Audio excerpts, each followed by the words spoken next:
Pandian store சீரியல்ல அடுத்து வர எபிசோட்ல என்ன மாதிரியான ட்விஸ்ட் எல்லாம் இருக்க போகுதுங்கிறத இந்த வீடியோவில் பார்க்கலாம். எல்லாரும் சேர்ந்து செமைய டான்ஸ் எல்லாம் பண்ணிட்டு இருக்காங்க. மீனவும் போயிட்டு ஸ்டேஜில் ஏறி டான்ஸ் ஆடலாம்னு சொல்லிட்டு போறாங்க. உடனே செந்திலையும் கூப்பிடுறாங்க. செந்திலும் போயிட்டு எல்லாரும் பயங்கர சந்தோஷமா ஆட்டம் பாட்டம் கொண்டாட்டம்னு சொல்லிட்டு டான்ஸ் எல்லாம் ஆடிட்டு இருக்காங்க. இதை பார்த்து பயங்கர சந்தோஷப்பட்டுட்டு இருக்காங்க. கோமதி வந்து இது எல்லாம் பார்த்து கோவப்படுறது யாருன்னு பாத்தீங்கன்னா மலருடைய மாமா வந்து கோவப்பட்டு, எனக்கு இது குடும்ப மானத்தையே வாங்கிட்டு இருக்கா, இவளெல்லாம் என்னன்னு சொல்றதுன்னே எனக்கு தெரியல, இதுக்காக தான் நம்மள ரூமுக்குள்ள அனுப்பிட்டு இவங்க குஷியா குத்தாட்டம் போட்டுட்டு இருக்காங்கன்னு சொல்லிட்டு இப்ப ரொம்பவே கோமா வந்து பாக்குறாங்க. மலர் டான்ஸ் ஆடிட்டு இருக்கிறத பார்த்ததும் உடனே ஸ்டாப் பண்ணிடுறாங்க. அதே மாதிரிதான் மீனா செந்தில் ரெண்டு பேருமே ஸ்டாப் பண்ணிட்டு ஐயோ மாமான்னு சொல்லிட்டு மீனாவும் கீழே இறங்கி வராங்க. என்ன நடக்குதுங்க, இதுக்குதான் எங்களை ரூமுக்குள்ள அனுப்பிட்டு நீங்க ஜாலி என்ஜாய் பண்ணிட்டு இருக்கீங்களான்னு சொல்லி கேக்குறாங்க.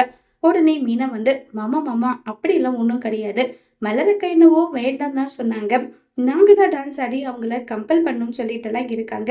சரி சரி போட்டது குத்தாட்டம் எல்லாம் போதும், நடுங்க வீட்டுக்கு போகலாம் எல்லாரும் சொல்லிட்டு ரொம்பவே கோவப்பட்ட லக்ஷ்மி பேச, உடனே மீனா வந்து எல்லாருக்கும் பயங்கரமா பசிக்குது, சாப்பிட்டுட்டு அதுக்கப்புறம் எங்க நல்லா போலாமேன்னு சொல்றாங்க. எதெல்லாம் ஒன்றும் தேவையில்லை, எல்லாரும் வீட்லயே போய் சாப்பிட்டுக்கலாம், வீட்டுக்கே போலாம்னு சொல்லிட்டு இருக்காங்க.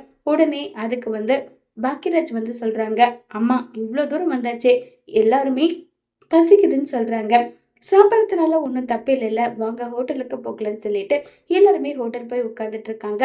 அப்ப நம்ம ராஜி மட்டும் போனவே பார்த்துட்டு இருக்காங்க. மீனா வந்து கேக்குறாங்க, இங்க பாரு கதிரோட புராணத்தை விட்டுட்டு கொஞ்சம் பார்த்து பண்ணுன்னு சொல்லிட்டு எல்லாம் சொல்றாங்க. இதை கேட்ட உடனே வந்து சரிக்கா எல்லாருக்குமே அப்படமா தெரியுது ராஜி, கொஞ்சம் மூஞ்ச சிரிச்ச மாதிரி வச்சுக்கோன்னு சொன்னதும் சரிக்கான்னு சொல்லிட்டு ராஜியும் அதை மறந்துட்டு அவங்க பாட்டுக்கு இருக்காங்க. எல்லாருமே அவங்க அவங்களுக்கு பிடிச்சதை ஆர்டர் பண்றாங்க. மலர் வந்து பாக்கியராஜ் கிட்ட எங்க எனக்கு சிக்கன் ஃப்ரைட் ரைஸ் வேணும்னு சொல்றாங்க. எல்லாருமே அவங்க அவங்களுக்கு பிடிச்சது ஆர்டர் பண்ணதும் மலருக்கு சிக்கன் ரைஸ்ன்னு சொன்னதும் இதை கேட்டதும் ராகவனுக்கும் லக்ஷ்மிக்கும் கோவம் வருது. மலரே எதுக்கு உனக்கு தேவையில்லாம எக்ஸ்ட்ரா ஆர்டர் பண்ணிட்டு எங்களுக்கு கொடுத்துருக்க பரோட்டா கிரேவி இதவே நீயும் சேர்ந்து சாப்பிடு, அதுவே சரியா போகும்னு சொன்னதும் இதை கேட்டதும் எல்லாருக்கும் ரொம்பவே கோவம் வருது. அவங்க ரெண்டு பேரும் நடந்துக்கிற விதம் மலர் அது எல்லாமே அட்ஜஸ்ட் பண்ணிட்டு தான் போறாங்க. லக்ஷ்மி வந்து சொல்றாங்க, எதுக்காக ஒவ்வொருத்தரும் ஒவ்வொன்று ஆர்டர் பண்ணிக்கிட்டு ஏதோ ஒன்று ஆர்டர் பண்ணா சீக்கிரம் சாப்பிட்டுட்டு கிளம்பலாம் இல்லைன்னு சொல்லிட்டு இருக்காங்க. உடனே கோமதியோட வாய் அமைதியே இல்லாம வீட்டில் ஹோட்டல் மாதிரி மெனுவா கொடுத்து அந்த பொண்ணை சமைக்க சொல்லி உயிர் எடுக்கிறாங்க. நீங்க வந்து சமையல்காரன் கஷ்டப்படுவானா என்ன இதுன்னு சொல்லிட்டு கோமதி ஒரு பக்கம் பேச, உடனே ராஜி வந்து அத்தை இந்தாங்க தண்ணியை குடிங்கன்னு சொன்னாங்க. உடனே மீனா அத்தை நீங்க கேட்க வேண்டிய விஷயத்த கேட்காத விட்டுடுங்கன்னு சொல்லிட்டு அப்படியே முழுங்கிடுங்கன்னு சொல்றாங்க. உடனே ராஜி வந்து சொன்னதை கேட்டு கோமதியும் அமைதியாவே ஆயிடுறாங்க. இப்ப எல்லாருமே மாறி மாறி வந்து சாப்பிட்டுட்டு எல்லாம் இருக்காங்க. இப்படி வந்து செலவு பண்ணணும் என்ன அவசியம் இருக்கு, கிட்டத்தட்ட 5000க்கு மேலாகும், இப்படியெல்லாம் காசை கரியாக்கணுமான்னு சொன்னதும் உடனே மதிக்கு வந்து சொல்றாங்க, நீங்க எதுக்காக ஃபீல் பண்றீங்க, அமௌண்ட்டை ஷேர் பண்ணிக்கலாம், இதுல போய் என்ன இருக்குன்னு சொல்லி மதி சொல்றாங்க. உடனே மீனாவும் இல்ல இல்ல யாரும் அமௌண்ட் எல்லாம் ஷேர் பண்ண வேணாம், வந்ததுல இருந்து நாங்களும் செலவு பண்ணாம இருக்கோம்ல, இதை நானே கொடுத்துறேன்னு சொல்றாங்க. உடனே ராகவன் வந்து மீனா கிட்ட கேக்குறாங்க, உனக்கு என்ன கொல்லப்புறத்துல மரமா காய்க்குது, பணத்தை எடுத்துட்டு வந்து கொடுக்கறதுக்குன்னு சொல்லி கேட்டுட்டு இருக்காங்க. இதை கேட்டதும் சரி மாமா எதுவும் பேசல மாமான்னு சொல்றாங்க. உடனே செந்தில் ஏன் மீனா இப்படி எல்லாம் பேசி சாப்பிட்ற சாப்பாடு உடம்புல கொஞ்சமாவது ஒட்டும் நினைக்கிறேன்னு சொல்லிட்டு எல்லாம் இருக்காங்க. மாமா அப்படிதான் கண்டுக்காம விட்டுருங்கன்னு சொல்லிட்டு மீனாவும் நோட்ஸ் எல்லாமே பண்ணிக்கிட்டு எல்லாம் இருக்காங்க. இப்ப எல்லாருமே சாப்பிட்டு முடிஞ்சிடுறாங்க. முடிச்சுட்டு என்ன அடுத்தது வீட்டுக்கு தானே போகலாமான்றாங்க. உடனே மீனா இல்ல இல்ல பீச்சுக்கு போகணும், பீச்சுக்கு போனாதான் ஜாலியா இருக்கும்னு சொல்றாங்க. உடனே ராகவும் லக்ஷ்மி ரெண்டு பேருமே போறவங்க நீங்க போங்க, எங்களால முடியாது, நாங்க பஸ்லயே உட்கார்ந்துட்டு இருக்கோம், நீங்க போங்கன்னு சொல்லிடுறாங்க. எல்லாருமே பயங்கர சந்தோஷமா என்ஜாய் பண்ணிட்டு இருக்காங்க. அப்ப நம்ம செந்தில் வந்து மீனா கிட்ட கேக்குறாங்க, ஏன் மீனா கொஞ்ச நேரம் உன்னுடைய மாமாவை என்னால தாக்கு பிடிக்க முடியல, ஆனா எப்படிதான் 4-5 நாளா இப்படி இருக்கீங்களோ தெரியலன்றாங்க. எனக்கு பண்றது பழகி போச்சு, நாங்கன்னா கூட பரவாயில்ல, அங்க மலர்னு ஒருத்தர் இருக்காங்கல்ல நிஜமாவே அவங்கதான் பாவம், ரொம்ப வெள்ளந்தியா இருக்காங்க நல்லா சொல்லிட்டு பேசிக்கிட்டு இருக்காங்க. இதை கேட்ட உடனே வந்து என்ன இது எல்லாம் பழகி போக வேண்டியதா விடுங்கன்னு பேசிட்டு இருக்கும்போது ராகவன் வந்து முதல்ல பாக்கியராஜுக்கு கால் பண்ணி, டேய் எவ்வளவு நேரம்டா, இன்னும் 1/2 மணி நேரத்துல இங்க வந்தாகணும்னு சொல்லிட்டு போன் பண்றாங்க. உடனே நம்ம சுரேஷுக்கு கால் பண்றாங்க. சுரேஷ் வந்து அண்ணன் அப்பா கூப்பிடுறாரு போலாமான்றாங்க. உடனே மலர் வந்து ஏங்க வந்துக்கிறவங்க கூட என்னங்க நினைப்பாங்க, உன் அப்பா கொஞ்ச நேரம் கூட சும்மா இருக்க மாட்டாங்களான்னு சொல்லிட்டு சரி சரி இதுக்கு மேல இருந்தா வண்டி எடுத்துட்டே போயிடுவேன்னு சொல்லி ஃபோன் பண்றாங்க. நம்ம கிளம்பலாம் எல்லாரும் சொல்லிட்டு கிளம்பி போறாங்க. போகும்போது எல்லாரும் ஆளுக்கு ஒரு போட்டோஸ் எல்லாம் எடுத்துக்கலாம்னு சொல்லிட்டு மாறி மாறி எல்லாருமே போட்டோஸ் எடுத்துக்கிறாங்க. நம்ம ராஜுக்கு ரொம்பவே லோன்லியா நம்ம கதிரவை நினைச்சிட்டு ஃபீல் பண்ணிட்டு எல்லாரும் கிளம்பி வந்து போயிடுறாங்க. அடுத்ததா கதிரை காட்டுறாங்க. ஆபரேஷன் தியேட்டர் வெளியே வந்து வாசல்ல கதிர் வந்து நின்றுட்டு இருக்காங்க. அப்ப டாக்டர் வந்து உங்களுடைய மாமாவுக்கு சர்ஜரி நல்லபடியா முடிஞ்சிருச்சு, இனி எந்த பிரச்சனையும் கிடையாது, அவர் ரிகவர் ஆயிடுவாங்கன்னு சொல்லிட்டு சொல்றாங்க. இதை கேட்ட உடனே கதிருக்கு பயங்கர சந்தோஷம் ஆயிடுது. இன்னும் சில ப்ரொசீஜர் எல்லாம் இருக்கு, அது பொறுமையா ஒன் பை ஒன்னா பார்க்கலாம், மெயின் சர்ஜரி முடிஞ்சிருச்சுன்னு சொல்றாங்க. இதை கேட்டு கதிர் சந்தோஷப்படுறாங்க. இப்ப போயிட்டு நாங்க அவரை பார்க்கலாமான்னு சொல்லி கேக்குறாங்க. அவரை வந்து அப்சர்வேஷன்ல வச்சிருக்கோம், நார்மல் வார்டு ஷிஃப்ட் ஆனதும் நீங்க போயிட்டு பாருங்கன்னு சொல்றாங்க. இப்ப நார்மல் வார்டுக்கு ஷிஃப்ட் பண்றதுக்காக முத்துவேலை கூட்டிட்டு வராங்க. கதிர் முத்துவேலை பார்த்துட்டு பாத்தீங்களா நான் சொன்னேன்ல, உங்களுக்கு எந்த பிரச்சனையும் இல்லை, நீங்க சந்தோஷமா வெளியே வந்துடுவீங்க, ஆப்ரேஷன் எல்லாமே ஒட்டு மொத்தமா முடிச்சுட்டு வெளியே வந்துடுவீங்க, நான் சொன்னேன் இல்லைன்னு சொல்றாங்க. அந்த முத்துவேலுக்கு இது எதுவுமே கான்சியஸ் கேட்கறது இல்லை. ஏன்னா முத்துவேலுக்கு வந்து ஆப்ரேஷன் பண்ணதுனால மயக்கத்துல வந்து முத்துவேல் வந்து இருக்காங்க. இப்ப உடனே வந்து இப்ப நம்ம முத்துவேல் வந்து கொஞ்சம் கொஞ்சமா மயக்கம் தெளியுது. கதிர் கையை பிடிச்சிட்டு ரொம்பவே ஃபீல் பண்ணிட்டு இருக்காங்க. உடனே நர்ஸ் வந்து ரெஸ்ட் ரூம் போறதா இருந்தா ட்ரிப்ஸ் எடுறத எடுக்கணும், அதனால என்னை கூப்பிட்டுங்கன்னு சொல்லிட்டு நர்ஸ் வந்து அங்கிருந்து போனதும் உடனே முத்துவேல் வந்து ரொம்பவே ஒரு மாதிரி பாடப்படுறாங்க. ஒரு மாதிரி ஆகுது. உடனே கதிர் பதறி போறாங்க. என்னாச்சு உங்களுக்கு, ஆபரேஷன் பண்ண இடம் வலிக்குதா, டாக்டர் வேணும்னா நான் கூப்பிடுட்டுமான்னு சொல்லிட்டு அவ்வளவு பதறாங்க. உடனே முத்துவேலுக்கு ஒரு மாதிரி கண் கலங்குது.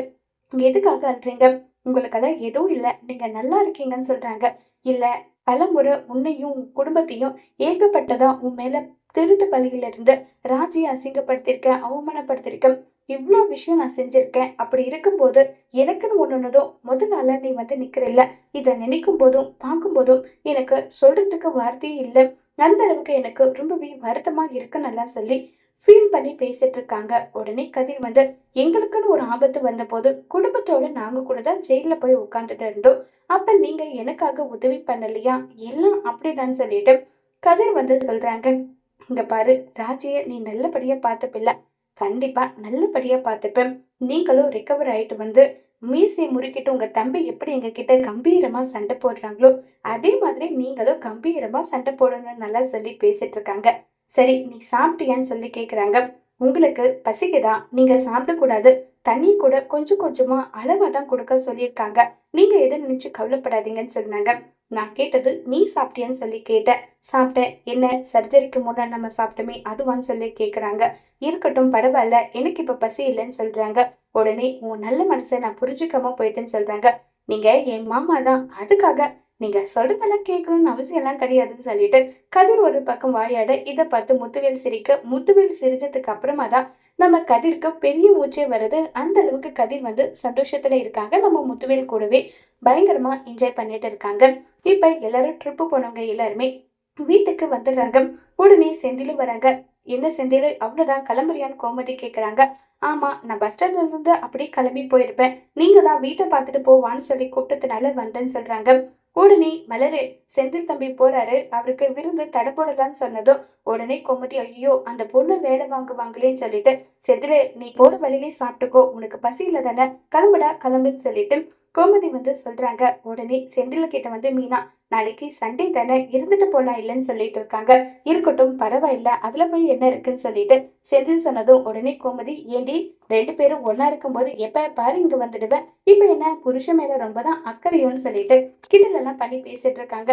சரி அவருக்கு காஃபியாவது போட்டு கொடு மலருன்னு சொன்னதும் ஐயோ திரும்ப வேலை வாங்குறாங்களா, செந்தில நீ கவலைப்படாத, நீ போயிட்டு வெளியிலே காஃபி குடிச்சுக்கோ நல்லா சொல்லிட்டுலாம் இருக்காங்க. உடனே நம்ம கோமதி கிட்ட வந்து சரி நீ கிளம்புடன்னு சொல்லிட்டு கிளம்பி எல்லாம் வச்சிடுறாங்க. அடுத்ததா வந்து நம்ம கதிரை காட்டுறாங்க.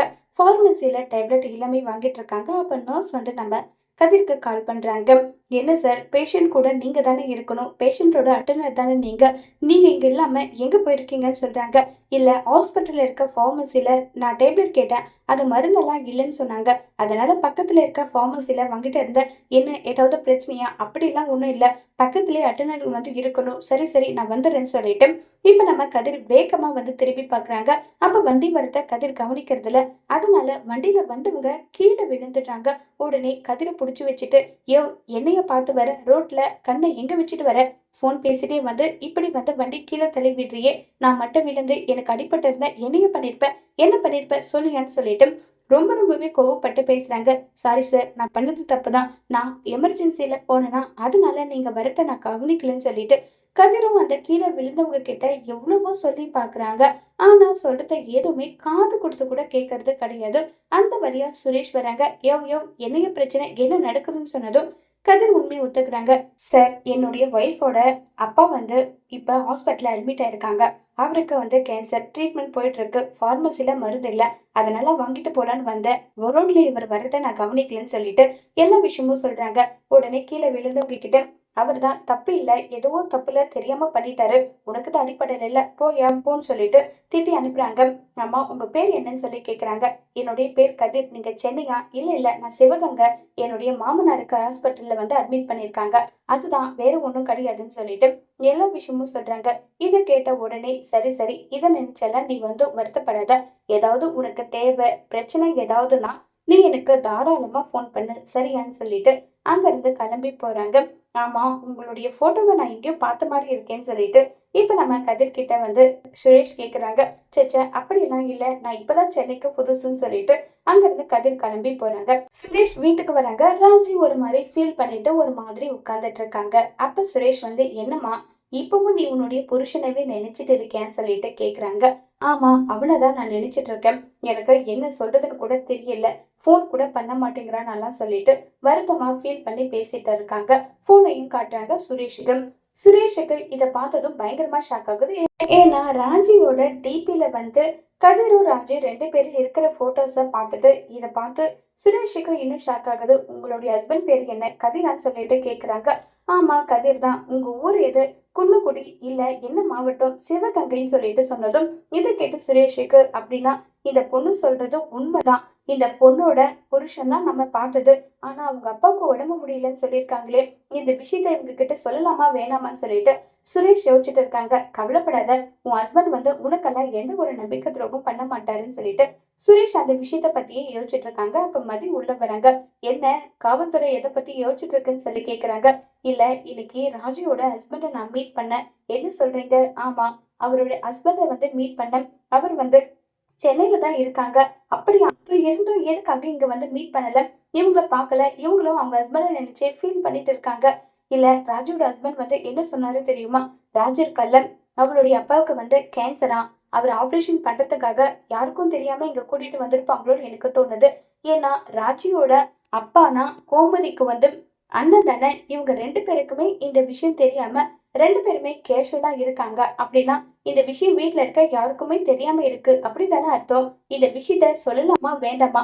அத பத்தி தான் நான் யோசிச்சுட்டு இருக்கேன்னு சொல்லிட்டு சுரேஷ் வந்து சொல்றாங்க. இத கேட்டதும் பரவாயில்லையே, இந்த அளவுக்கு நீங்க யோசிச்சிருக்கீங்க. நீங்க ராஜி கிட்ட இந்த விஷயத்த சொல்லாதது ரொம்ப பெரிய நல்ல விஷயம். ஏன்னா அவங்க குடும்பத்துல என்ன நடக்குது என்ன ஏதுன்றது நமக்கு எதுவும் தெரியாது. நம்ம அதுல இன்வால்வும் ஆகக்கூடாதுன்னு சொல்லிட்டு மதி வந்து சொல்லிட்டு இருக்காங்க சுரேஷ் கிட்ட. இத தூரத்துல இருந்து ராஜி கேட்டுட்டு, என்னுடைய பேர் ஏதோ அடிபட்டது. என்ன விஷயம்? என்ன பத்தி ஏதாவது பேசுறீங்களா? என்ன சொல்லிட்டு கேக்குறாங்க. ச்சே! உன்னை பத்தி போயிட்டு என்ன பேச போறோம்? அதெல்லாம் ஒண்ணும் கிடையாது. அவரு சும்மா உன்னை பத்தி ஃபீல் பண்ணிட்டே இருக்க. உன் ஹஸ்பண்ட நினைச்சுன்னு சொல்லிட்டு ஃபீல் பண்ணி பேசிட்டு இருந்தாரு. வேற எதுவும் கிடையாதுன்னு சொல்லிட்டு அங்க இருந்து கிளம்பி வந்து போயிடுறாங்க. இப்ப நேரா கதிர் வந்து, இப்போ உங்களுக்கு ஓகேவா? நார்மலா இருக்கீங்களா? இன்னும் 2 நாள்ல நம்ம கிளம்பி வந்து போக போறோம்னு சொல்லிட்டு எல்லாம் இருக்காங்க.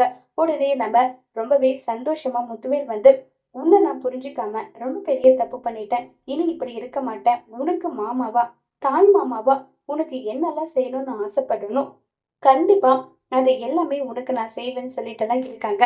நீங்க இது செய்யணும் அது செய்யணும்னு சொல்லிட்டு எதிர்பார்த்தெல்லாம் நான் எதுவும் ஒண்ணுமே செய்யல.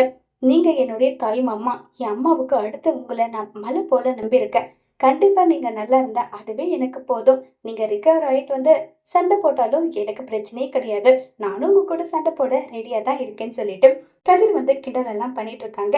இப்ப முத்துவேல வந்து டாக்டர் செக் பண்ணிட்டு, "முத்துவேல் நீங்க ஆல்ரைட் ஆயிட்டீங்க. இன்னும் 2 டேஸ் மட்டும் தான் நீங்க ஹாஸ்பிட்டல்ல இருக்கிற மாரி வரும். ரொம்ப சீக்கிரம் நீங்க ரிகவர் ஆயிடுவீங்க. கண்டிப்பா உங்களுக்கு கேன்சர் ரிகவர் ஆயிடும். இது எல்லாத்துக்குமே உங்களுடைய மருமகனுக்கு தான் நீங்க தேங்க் பண்ணணும். ஏன்னா உங்கள அந்த அளவுக்கு கண்ணும் கருத்துமா பார்த்துக்கிட்டாரு. நீங்க லோ ஆகக்கூடாதுன்னு சொல்லிட்டு உங்கள அந்த அளவுக்கு எனர்ஜி பண்ணாரு. இப்ப நீங்க ரிகவர் ஆயிருக்கீங்கன்னா, கண்டிப்பா அதுக்கு கதிர் தான் காரணம்னு சொல்றாங்க."